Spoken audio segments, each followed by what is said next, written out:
हर हर महादेव। भंडारा चालू है, आओ जी।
बच्चे अपने भगवती बीत के तरफ एटीएम के पास सामने अरुण विरुद्धा मकळा ते मधमध्ये ठीक आहे।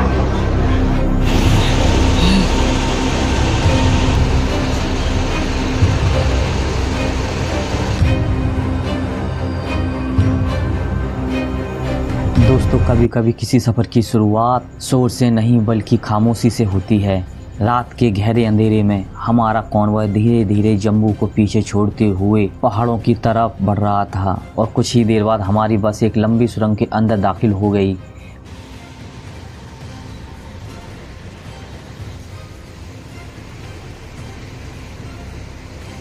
बाहर का अंधेरा और सुरंग के अंदर जलती हुई हजारों लाइट्स, ऐसा लग रहा था जैसे हर रोशनी हमें बाबा बर्फानी की तरफ एक कदम और आगे लेकर जा रही है। बस में ज़्यादा शोर नहीं था, लेकिन हर चेहरे पर एक अलग ही एक्साइटमेंट थी। किसी की आंखें खिड़की के बाहर टिकी हुई थीं, तो कोई चुपचाप महादेव का नाम जप रहा था। मुझे उस वक्त एहसास हुआ कि अमरनाथ यात्रा सिर्फ एक डेस्टिनेशन नहीं है, बल्कि एक ऐसी जर्नी है जो धीरे धीरे दिल के अंदर उतर जाती है।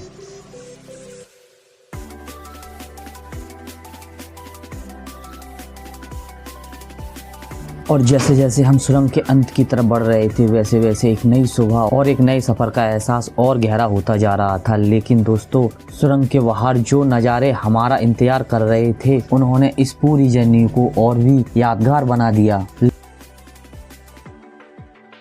लंबी सुरंग को पार करते ही आसमान का रंग धीरे धीरे बदलने लगा था। रात अब अपनी आखिरी सांसें ले रही थी और पहाड़ों के बीच एक नई सुबह चुपके से दस्तक दे रही थी।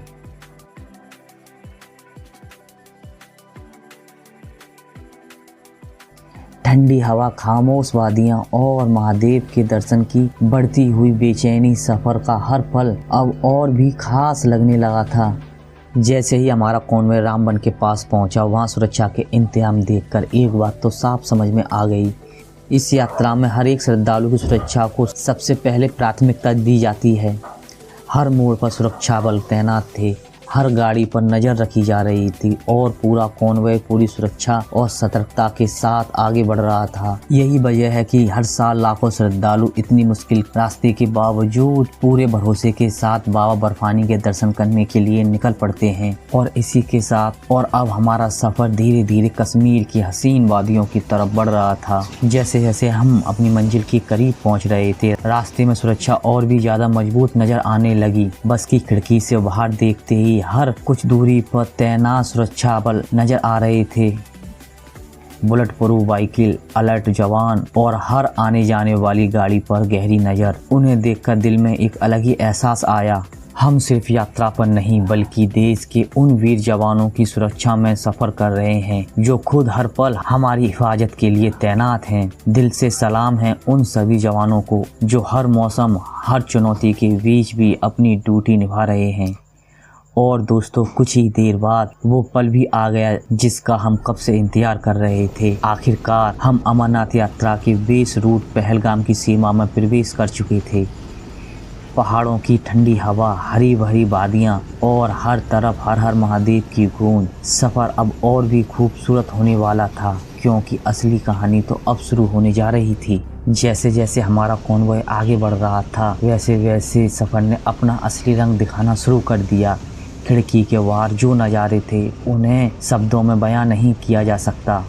एक तरफ आसमान को छूते हुए पहाड़ और दूसरी तरफ हमारी बस के साथ साथ बहती हुई एक खूबसूरत नदी। ऐसा लग रहा था जैसे ये भी बाबा बर्फानी के दर्शन के लिए हमारे साथ साथ ही सफ़र कर रही हो। पानी इतना साफ था कि दूर से ही उसकी चमक हमारी आंखों को अपनी तरफ खींच रही थी। हर मोड़ पर एक नया नज़ारा, हर किलोमीटर पर बदलता हुआ कश्मीर, और हर गुजरते पल के साथ पहलगाम और करीब आता जा रहा था। कभी हमारा कॉन्वॉय पहाड़ों के बिल्कुल करीब से गुजरता तो कभी गहरी वादियों के बीच से, और हर बार लगता यार अगर ये कैमरा इतना खूबसूरत दिखा रहा है तो असल में ये जगह कितनी खूबसूरत होगी।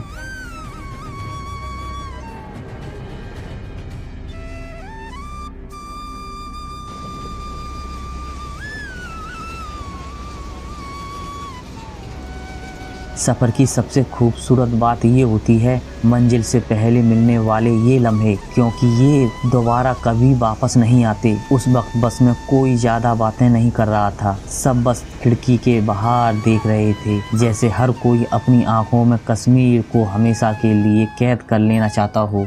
और सच कहूँ, उस पल बिल्कुल महसूस नहीं हो रहा था कि हम सिर्फ एक सफ़र पर हैं। ऐसा लग रहा था जैसे महादेव हमें धीरे धीरे अपने घर की तरफ बुला रहे हैं। लेकिन दोस्तों, ये तो बस शुरुआत थी, क्योंकि कुछ ही मिनटों में हम पहलगाम की पवित्र धरती पर कदम रखने वाले थे।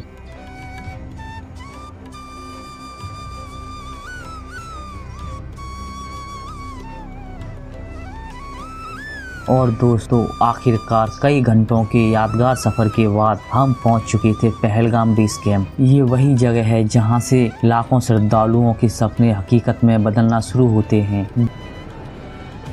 पहुंच चुके हैं पहलगाम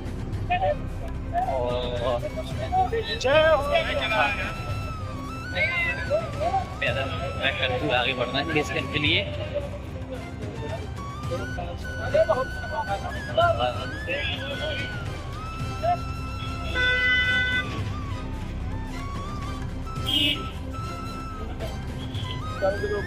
दूर दूर तक नजर आ रहे थे टेंट, हर तरफ हर हर महादेव और बम बम भोले के जयकारे, और हर चेहरे पर एक ही खुशी, बस अब बाबा बर्फानी के दर्शन ज्यादा दूर नहीं। यहाँ हर राज्य से आए हुए श्रद्धालु एक ही मंजिल तक पहुँचने के लिए इकट्ठा हुए थे। कोई अपने परिवार के साथ आया था, कोई दोस्तों के साथ और कोई अकेला, लेकिन ये सब महादेव के भरोसे थे। पहलगाम बेस कैंप सिर्फ रुकने की जगह नहीं, यहीं से कल सुबह शुरू होगी वो पवित्र चढ़ाई जिसका इंतजार हर सिख सालों से करता है। ठंडी हवा, चारों तरफ ऊंचे पहाड़ और उनके बीच बसा ये बेस कैंप पहली नज़र में दिल जीत लेता है। हम आ चुके हैं नुनवान बेस कैंप और यहाँ से कल आगे की यात्रा शुरू होगी हमारी। एक काफी थक गए, बहुत परेशान है। जम्मू में गर्मी से परेशान थे, यहाँ सर्दी से परेशान है। पानी इतना ठंडा के हाथ गल रहे हैं उंगली डालने पर, लेकिन है मौसम बढ़िया। सफ़र की थकान अब भी बाकी थी, लेकिन पहलगाम की खूबसूरती ने उस थकान को कहीं पीछे छोड़ दिया था। लेकिन दोस्तों, अभी असली सरप्राइज बाकी था। इस बेस कैंप के अंदर हमें ऐसी चीज़ें देखने को मिली जिनकी हमें बिल्कुल भी उम्मीद नहीं थी। वो क्या थी, उसे हम अपने आने वाली वीडियो में आपके साथ जरूर शेयर करेंगे। दोस्तों, पहलगाम पहुँचने के बाद आमतौर पर ज़्यादातर यात्री पहलगाम बेस कैंप पहुँच ही वहीं रुक जाते हैं ताकि अगले दिन की यात्रा के लिए आराम कर सकें। लेकिन हमारा प्लान थोड़ा अलग था। हम सिर्फ यात्रा करने नहीं आए थे, हम कश्मीर को महसूस करना चाहते थे, उसकी असली खूबसूरती को, उसकी वादियों को और उसकी ज़िंदगी को करीब से देखना चाहते थे। इसीलिए हमने बेस कैंप के अंदर रुकने के बजाय पहलगाम के एक छोटे से गांव में रुकने का फैसला किया। हमें यकीन था कि असली कश्मीर सिर्फ टूरिस्ट स्पॉट में नहीं बल्कि उन छोटे छोटे गांवों में बसता है जहां पहाड़ों के बीच जिंदगी अपनी रफ्तार से चल रही है। अब चल रहे हैं अपने रूम की तरफ। हमने एक गांव है कश्मीरियों का, वहाँ पर रूम लिया है और सच कहूँ उस गांव में पहुंचने के बाद जो नज़ारे और माहौल हमें देखने को मिला उसने इस पूरी अमरनाथ यात्रा को और भी ज़्यादा यादगार बना दिया। जब हम गांव की तरफ बढ़ रहे थे तो बेस कैंप से कुछ ही दूर आते ही माहौल बिल्कुल बदल गया। ऐसा लग रहा था जैसे कि हम किसी फिल्म की सेट पर आ गए हों। चारों तरफ हरी भरी वादियाँ, ठंडी हवा और उनके बीच लकड़ी के घर। इन घरों को देखकर पहली ही नज़र में कश्मीर की असली पहचान महसूस होने लगती है। ना शहर का शोर, ना ट्रैफिक की आवाज़, सिर्फ सुकून और कुदरत की खूबसूरती। हर घर अपनी एक अलग कहानी सुना रहा था और सच कहूँ यहीं आकर पहली बार महसूस हुआ कि हम वाकई कश्मीर की हसीन वादियों में आ चुके हैं। यहाँ का माहौल इतना शांत था कि सफ़र की पूरी थकान पल भर में गायब हो गई। लेकिन दोस्तों ये तो सिर्फ शुरुआत थी। आगे हमें एक ऐसी जगह देखने को मिली जिसे देखकर बस देखते ही रह गए। आखिर कौन सी थी वो जगह, इसके लिए हम जल्दी अपना अगला वीडियो लेकर आएंगे, क्योंकि अब शाम हो चुकी थी और हम गांव के अपने रूम में आ गए थे और हमें लंबे सफ़र की वजह से काफ़ी थकान भी हो गई थी। तो हमने जल्दी ही सोना मुनासिब समझा क्योंकि हमें सुबह जल्दी निकलना था। तो दोस्तों इसी के साथ आपसे विदा लेते हैं। फिर मिलेंगे अपने अगले वीडियो में बाबा अमरनाथ की एक नई वीडियो के साथ। तब तक के लिए बाय बाय।